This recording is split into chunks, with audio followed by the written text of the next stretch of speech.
Hello. Today we will see the petrol engine setup and the experiments to be performed on petrol engine setup. So, first of all, I will explain you about this petrol engine setup, about specifications, and then the experiments we are going to perform on this setup. So, as you can see, this setup comprises of this engine, first part, along with the dynamometer. This is the control panel where we can control the activities or we can take various readings, and this is the third part, is nothing but the computer connected with this, so that all these readings which we are taking manually also can be recorded with the help of software, as well as we can also get the calculations, exact calculations for the different experimentation done on this experimental set. Now first of all we'll see about the specifications of engine. So this is 3 cylinder 1, 2 and 3. These are the 3 spark plugs. Okay, this is 3 cylinder 4-stroke petrol engine. More precisely, it is engine of Maruti 800 car. Okay, so 800 means around 800 cc is the capacity of this engine.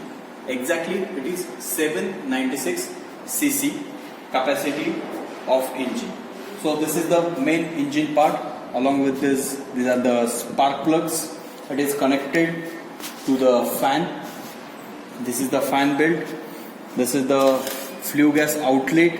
This is the calorimeter which measures the heat taken along with the flue gas. This calorimeter is used. Flywheel you can see here, and it is connected to the ED current dynamometer. So this is nothing but the water cooled ED current dynamometer. So this dynamometer is used to apply load. So here we are doing some experimentation. So the load is added with the help of ED current dynamometer, and that load also can be measured with the help of control panel. So this pipe here you can see the air required for the combustion is taken from this pipe through the orifice meter. One orifice meter is connected at the entrance of this pipe. Now I will explain you about the control panel. On control panel, on dashboard you can see this is the battery light, oil level indicator, or if there is any fault, these lights will glow. This one is the fuel throttle unit. So it is nothing but the accelerator which we are using in our car or bike. This is the start and stop switch. So here we have key for this. So by using this key we can start and stop the engine. Then specifically for the modes test, this extra 3 buttons are provided. I will explain you in the modes test how these buttons will work. Here in this diagram you can see the specification of engine. Number of cylinders 3, number of strokes 4, means it is a 4-stroke engine. Fuel used is petrol. The rated power is 26.6 kilowatt at 5000 rpm. Cylinder diameter for all 3 cylinders is 66.5 millimeter. Stroke length 72 millimeter. Connecting rod length 114 millimeter. Compression ratio 9.2:1. Orifice diameter and dynamometer arm length are also given, which is required for the calculation. Then here you can see the layout of experimental setup diagram. This part is the dynamometer, this one is the engine, and different readings which we have to take are mentioned here.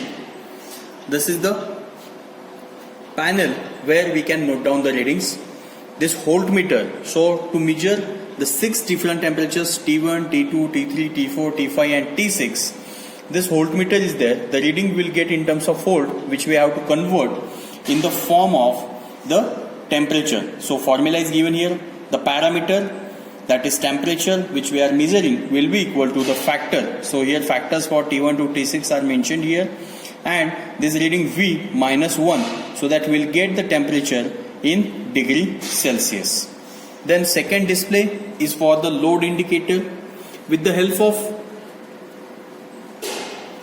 ED current dynamometer we can apply load, and that load in the form of kg. In terms of kg we can see here, and that load can be increased or decreased with the help of this control button. So this control button is provided so that load can be increased in clockwise direction, and which can be displayed here.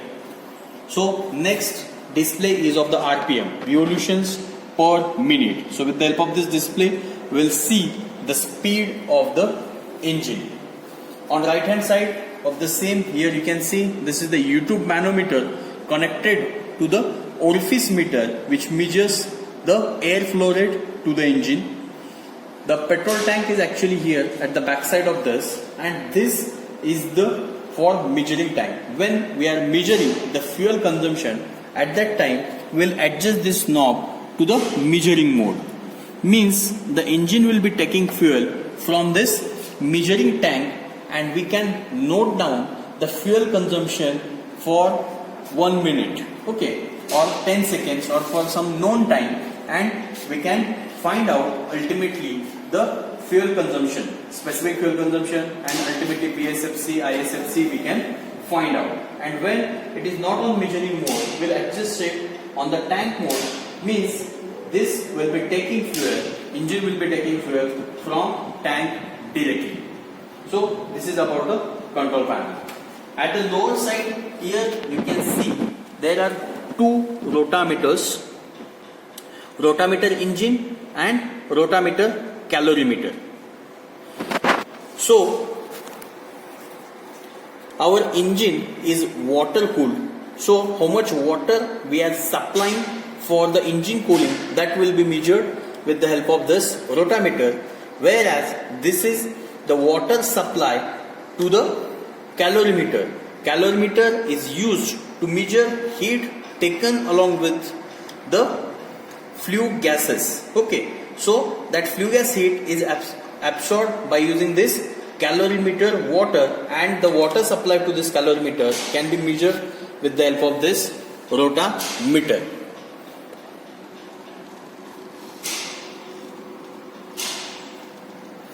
Not only for the engine and calorimeter, but our ED current dynamometer also need water supply, so that there will be no overheating. So here it is clearly written, do not overgrease bearings for manual, and water must flow through the dynamometer during use. Okay, so that to avoid the overheating, water also need to be provided to the dynamometer. So this is all about setup.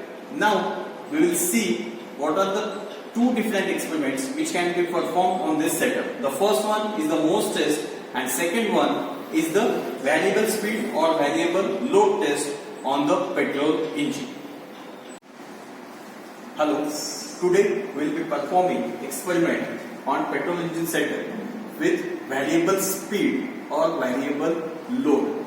So we will be measuring the performance of this petrol engine. So one by one I will explain you what type of readings we have to take. Already specifications and all other experimental setup I have explained. So here in this we will be increasing the load, and we will be also increasing the speed. We will be decreasing load and increasing speed, or increasing load and decreasing speed, and we will be taking different readings to measure the performance of petrol engine. So as it is a water cooled engine with water cooled ED current dynamometer, there is a calorimeter to measure the energy taken away along with it by the flue gases. We have to take different reading to measure the performance. First of all, I will tell you about the readings. Temperature readings. We have to measure T1, T2, T3, T4, T5 and T6. 6 different temperature readings. Okay, so I will explain you this one by one. Then we have to measure how much load applied on the engine. Then speed of the engine. So load can be varied with the help of this, and this is the throttle valve, or we can say the accelerator of our engine. This is the YouTube manometer connected to the orifice meter, which is used to measure the flow rate of air to the engine, and this is the measuring tank to measure the fuel consumption. There are two rotameters which measures the water, cooling water provided for the engine and cooling water for the calorimeter. So we do not have any rotameter to measure the flow rate of the water to the eddy current dynamometer, but here we have a pressure gauge which measures the water, which measures the pressure of water flowing through or provided for cooling of this eddy current dynamometer.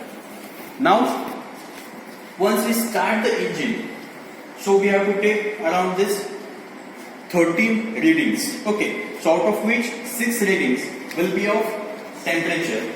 So T1 is the inlet water temperature which is used for the cooling. So here you can see we have taken tap water, then we have a water pump. Through this water pump, this water is pressurized and pumped for cooling of engine, cooling of flue gases in the calorimeter and cooling of eddy current dynamometer. The outlet of the pump is divided into 3 different directions. This pipe is going for cooling of eddy current dynamometer and these 2 are going to the rotameter and ultimately for engine cooling and for the calorimeter cooling. T1 is the inlet water temperature to the engine cooling, so it is measured here. T2 is the outlet of engine cooling water. This is engine cooling water outlet. T3 is again same as that of T1, which is nothing but the inlet to the calorimeter cooling water, and T4 is measured here, which is nothing but the calorimeter outlet. Okay, so this is nothing the calorimeter. Flue gas will be flowing in this direction and water also will be there outside these flue gases, cooling these flue gases, and then this is taken to the outside. T5 is the temperature of flue gas entering to the calorimeter. This is the T5 is measured here. It is the temperature of flue gas inlet to the calorimeter, and T6 is the temperature of flue gas leaving the calorimeter. These 2 temperatures are used to measure the how much energy is taken along with it. So this is the engine, eddy current dynamometer.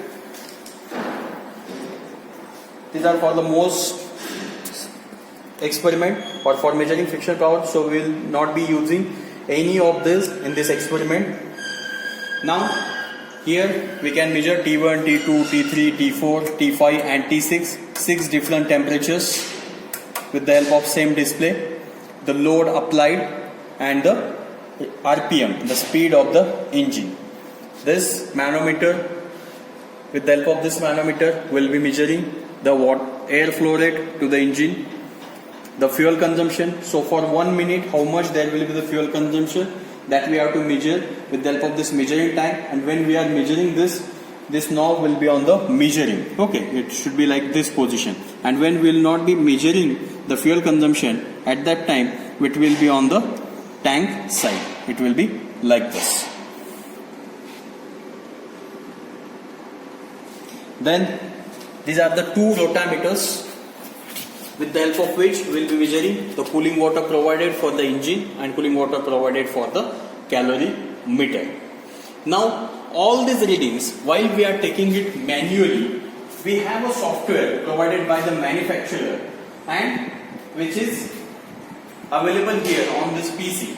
So all these readings along with the calculations and the graphs will be available here automatically with the help of software. So whatever readings we are taking manually as well as the calculation part, what we will be doing here with the help of readings, we can cross check it with the help of software. So after the experiment, directly I will show you how the results as well as graphs will be generated with the help of these softwares. Now we will start performing the experiment. Thank you.